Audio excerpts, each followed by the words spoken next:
ಕಾರ್ಮಿಕರ ಸಚಿವ ಸಂತೋಷ್ ಎಸ್ಲಾಡ್ ಅವರ ಕ್ರಾಂತಿಕಾರಿಕ ಸುಧಾರಣಾ ಯೋಜನೆಗಳು ಇಡೀ ದೇಶಕ್ಕೆ ಮಾದರಿಯಾಗಿವೆ.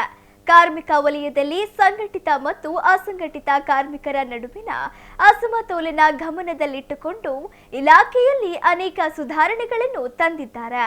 ಹಾಗಿದ್ರೆ ಕಾರ್ಮಿಕ ಸಚಿವ ಸಂತೋಷ್ ಎಸ್ಲಾಡ್ ಅವರು ಕೈಗೊಂಡಿರೋ ಕ್ರಾಂತಿಕಾರಿಕ ಸುಧಾರಣೆಗಳು ಯಾವುವು ಅಂತೀರಾ?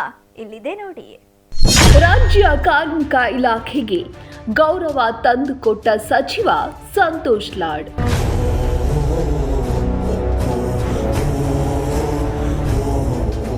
ಸಚಿವ ಸಂತೋಷ್ ಲಾಡ್ ಕಾರ್ಯ ವೈಖರಿ ಇಡೀ ದೇಶಕ್ಕೆ ಮಾದರಿ.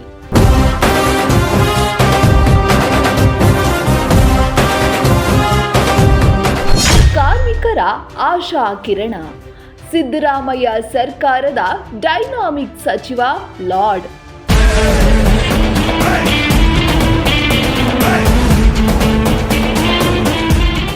ಸಂತೋಷ್ ಎಸ್ ಲಾಡ್ ಕಾಂಗ್ರೆಸ್ ಸರ್ಕಾರದ ಡೈನಾಮಿಕ್ ಕಾರ್ಮಿಕ ಸಚಿವ.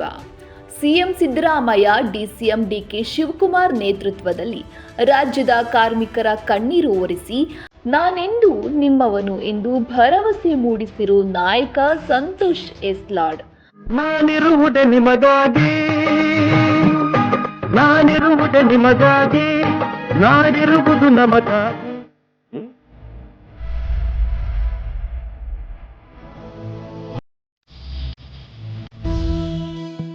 ಮಣ್ಣಿನ ಮಗನು ಇವನು ಕೊಡುಗೈದಾನಿ.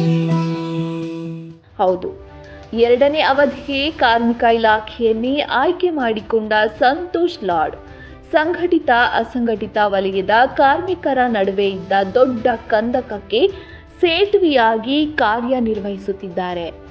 ಈ ನಿಟ್ಟಿನಲ್ಲಿ ಸಂಘಟಿತ ವಲಯದ ಕಾರ್ಮಿಕರಿಗೂ ಸೌಲಭ್ಯ ಕಲ್ಪಿಸಲು ಅಹೋರಾತ್ರಿ ಶ್ರಮಿಸುತ್ತಿದ್ದಾರೆ. ಕಾಂಗ್ರೆಸ್ ಸರ್ಕಾರದಲ್ಲಿ 3 ವರ್ಷಗಳಿಂದ ಕಾರ್ಮಿಕ ಸಚಿವರಾಗಿರುವ ಸಂತೋಷ್ ಲಾಡ್ ಅಸಂಘಟಿತ ವಲಯದ ಕಾರ್ಮಿಕರ ಬದುಕಲ್ಲಿ ವ್ಯಾಪಕ ಬದಲಾವಣೆ ತಂದಿದ್ದಾರೆ. ಅವರ ಸೇವಾ ಮತ್ತು ಸಾಮಾಜಿಕ ಭದ್ರತೆಗಾಗಿ ಕೆಲ ಕಾನೂನು 16 ಯೋಜನೆ ಜಾರಿಗೆ ತಂದಿದ್ದಾರೆ. ಅವರು ಜಾರಿಗೆ ತಂದಿರುವ ಕಾನೂನು ಯೋಜನೆಗಳು ಇಡೀ ದೇಶದಲ್ಲಿ ಅಗ್ರ ಪಂಕ್ತಿಯಲ್ಲಿ ನಿಲ್ಲುತ್ತವೆ.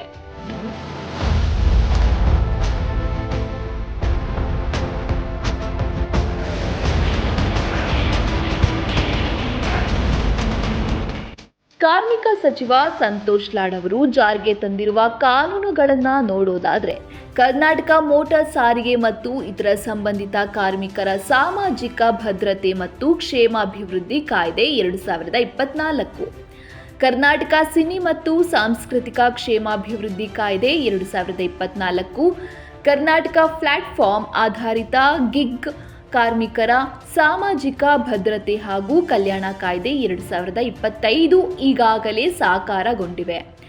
ಈಗಾಗಲೇ ಕರ್ನಾಟಕ ರಾಜ್ಯ ಗಿಗ್ ಕಾರ್ಮಿಕರ ವಿಮಾ ಯೋಜನೆ ಹಾಗೂ ಕ್ಷೇಮಾಭಿವೃದ್ಧಿ ಮಂಡಳಿ ರಚನೆಯಾಗಿದೆ. ಪತ್ರಿಕಾ ವಿತರಕ ಕಾರ್ಮಿಕರ ಅಪಘಾತ ಹಾಗೂ ಆರೋಗ್ಯ ಸಹಾಯ ನಿಧಿ, ಖಾಸಗಿ ವಾಣಿಜ್ಯ ಸಾರಿಗೆ ಕಾರ್ಮಿಕರ ಅಪಘಾತ ಪರಿಹಾರ ಯೋಜನೆ, 100 ಹೈಟೆಕ್ ಸಂಚಾರಿ ಆರೋಗ್ಯ ಘಟಕಗಳು, ಶ್ರಮಿಕ ತಾತ್ಕಾಲಿಕ ವಸತಿ ಸಮುಚ್ಚಯ, ಶ್ರಮಿಕ ವಸತಿ ಶಾಲೆಗಳು, ಧಾರವಾಡ ಮತ್ತು ಮೈಸೂರಿನಲ್ಲಿ ಕೌಶಲ್ಯ ಕೇಂದ್ರಗಳ ಸ್ಥಾಪನೆ, ಅಂಬೇಡ್ಕರ್ ಕಾರ್ಮಿಕ ಸೇವಾ ಕೇಂದ್ರ, ಅಂಬೇಡ್ಕರ್ ಸಹಾಯ ಹಸ್ತ ಯೋಜನೆ, ನಕಲಿ ಕಾರ್ಮಿಕ ಕಾರ್ಡ್ಗಳ ರದ್ದತಿ, ಕಡ್ಡಾಯ ಉಪಧನ, ಕೌಶಲ್ಯ ಕೇಂದ್ರಗಳ ಸ್ಥಾಪನೆ, ಸಂಚಾರಿ ಆರೋಗ್ಯ ಘಟಕಗಳು, ಇಎಸ್ಐ ಆಸ್ಪತ್ರೆಗಳ ಉನ್ನತೀಕರಣ, ಕಾರ್ಮಿಕರ ಸುರಕ್ಷತೆ, ಆರೋಗ್ಯ ಹಾಗೂ ಕಾರ್ಮಿಕ ಕಾನೂನುಗಳ ಕುರಿತ ಜಾಗೃತಿ, ಪರಿಷ್ಕೃತ ಕನಿಷ್ಠ ವೇತನ, ಹೊರಗುತ್ತಿಗೆ ಕಾರ್ಮಿಕರ ನೇಮಕಕ್ಕೆ ಸಮಿತಿ ರಚನೆ, ಶ್ರಮಿಕ ವಸತಿ ಶಾಲೆಗಳು, ಜಿಐಎಸ್ ಮ್ಯಾಪಿಂಗ್ ಮತ್ತು ವೈಜ್ಞಾನಿಕ ಸೆಸ್ ಸಂಗ್ರಹ, ಖಾಸಗಿ ವಲಯದ ಉದ್ದಿಮೆಗಳಲ್ಲಿ ಪರಿಶಿಷ್ಟ ಜಾತಿ ಮತ್ತು ಪರಿಶಿಷ್ಟ ಪಂಗಡದ ಅಭ್ಯರ್ಥಿಗಳಿಗೆ ಉದ್ಯೋಗಾವಕಾಶಗಳನ್ನು ಒದಗಿಸುವ ಆಶಾದೀಪ ಯೋಜನೆ ಈಗಾಗಲೇ ರಾಜ್ಯದಲ್ಲಿ ಯಶಸ್ವಿಯಾಗಿ ಜಾರಿಯಲ್ಲಿವೆ.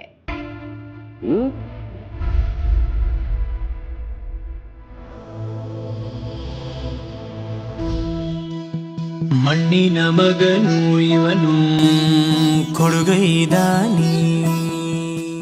ಇಷ್ಟಕ್ಕೆ ಸುಮ್ಮನಾಗದ ಸಚಿವ ಸಂತೋಷ್ ಎಸ್ಲಾಡ್ ವೇತನ ಸಹಿತ ಋತುಚಕ್ರ ರಜೆ ನೀತಿಗೆ ಮತ್ತು ಕಾರ್ಮಿಕರ ಪರ ವಾದಿಸಲು ವಕೀಲರ ಯಾದಿ ರಚಿಸಲು ಸರ್ಕಾರದ ಅನುಮೋದನೆ ಪಡೆದಿದ್ದಾರೆ. ಖಾಸಗಿ ವಲಯಗಳಲ್ಲಿ ವಿಶೇಷ ಚೇತನರ ಮೀಸಲಾತಿ ಒದಗಿಸುವ ಕರ್ನಾಟಕ ಉದ್ಯೋಗ ಮತ್ತು ಶೈಕ್ಷಣಿಕದಲ್ಲಿ ವಿಕಲಚೇತನರ ಹಕ್ಕುಗಳ ಮಸೂದೆ 2025, ಕರ್ನಾಟಕ ನಿರಾಶ್ರಿತ ವಿಧವಾ ಅಸಂಘಟಿತ ಕಾರ್ಮಿಕರ ಸಾಮಾಜಿಕ ಭದ್ರತೆ ಮತ್ತು ಕ್ಷೇಮಾಭಿವೃದ್ಧಿ ವಿಧೇಯಕ 2026 ಮಸೂದೆಗಳು ಅಂತಿಮ ಹಂತದಲ್ಲಿವೆ.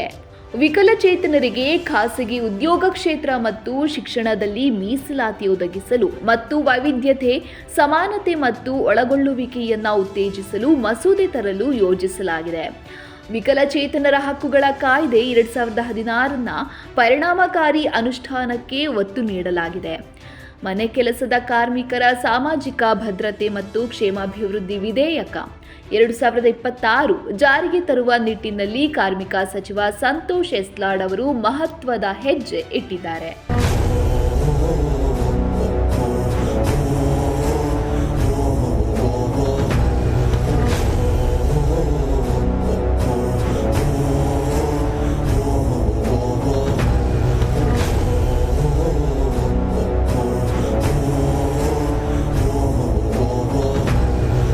ರಾಜ್ಯದಲ್ಲಿರುವ ಎಲ್ಲ ವರ್ಗಗಳ ಅಸಂಘಟಿತ ಕಾರ್ಮಿಕರ ಶ್ರೇಯೋಭಿವೃದ್ಧಿಗೆ ಹಾಗೂ ಕಾರ್ಮಿಕರ ಕೊಳ್ಳುವ ಸಾಮರ್ಥ್ಯ ಹೆಚ್ಚಿಸಲು ಸಮಗ್ರ ಸಾಮಾಜಿಕ ಭದ್ರತಾ ಯೋಜನೆ ರೂಪಿಸಿ ಜಾರಿಗೊಳಿಸಲು ಹೆಚ್ಚಿನ ಅನುದಾನದ ಅಗತ್ಯವಿದೆ. ಇದಕ್ಕಾಗಿ ಬೇಕಾದ ಅನುದಾನವನ್ನು ಪೆಟ್ರೋಲ್, ಡೀಸೆಲ್ ಹಾಗೂ ಎಥೆನಾಲ್ನಂತಹ ಪೆಟ್ರೋಲಿಯಂ ಉತ್ಪನ್ನಗಳ ಮೇಲೆ ರಾಜ್ಯ ಸರ್ಕಾರವು ವಿಧಿಸುವ ತೆರಿಗೆ ಜೊತೆಗೆ ಹೆಚ್ಚುವರಿ ತೆರಿಗೆ ವಿಧಿಸುವುದು ಮೂಲಕ ಅನುದಾನವನ್ನು ಕ್ರೋಢೀಕರಿಸಲು ಸಚಿವ ಸಂತೋಷ್ ಎಸ್ಲಾಡ್ ಅವರು ಯೋಜನೆ ರೂಪಿಸಿದ್ದಾರೆ. ಪೆಟ್ರೋಲಿಯಂ ಉತ್ಪನ್ನಗಳ ಮೇಲೆ ವಿಧಿಸುವ ಹೆಚ್ಚುವರಿ ತೆರಿಗೆಯ ಹಣದಿಂದ ಅಸಂಘಟಿತ ಕಾರ್ಮಿಕರ ಕಲ್ಯಾಣ ನಿಧಿ ಸ್ಥಾಪಿಸಲಾಗುವುದು. ಈ ನಿಟ್ಟಿನಲ್ಲಿ ಈಗಾಗಲೇ ಪ್ರಸ್ತಾವನೆಯನ್ನ ಕಳಿಸಲಾಗಿತ್ತು. ಆದರೆ ಈಗ ಉದ್ದೇಶಿತ ಯೋಜನೆಗಳಿಗೆ ಬೇಕಾದ ಹಣದ ಅಗತ್ಯಕ್ಕನುಗುಣವಾಗಿ ಪರಿಷ್ಕೃತ ಪ್ರಸ್ತಾವನೆಯನ್ನ ಸರ್ಕಾರಕ್ಕೆ ಸಲ್ಲಿಸಲಾಗಿದೆ.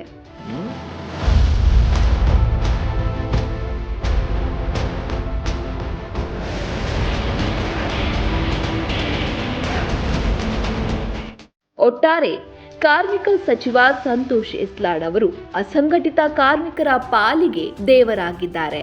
ಕಾರ್ಮಿಕ ಇಲಾಖೆಗೆ ಹೊಸ ಸ್ಪರ್ಶ ನೀಡಿದ್ದು ಕಾರ್ಮಿಕ ಸ್ನೇಹಿ ಇಲಾಖೆಯನ್ನಾಗಿ ಮಾಡಿದ ಕೀರ್ತಿ ಸಂತೋಷ್ ಲಾಡ್ ಅವರಿಗೆ ಸಲ್ಲುತ್ತದೆ. One Kannada bureau news.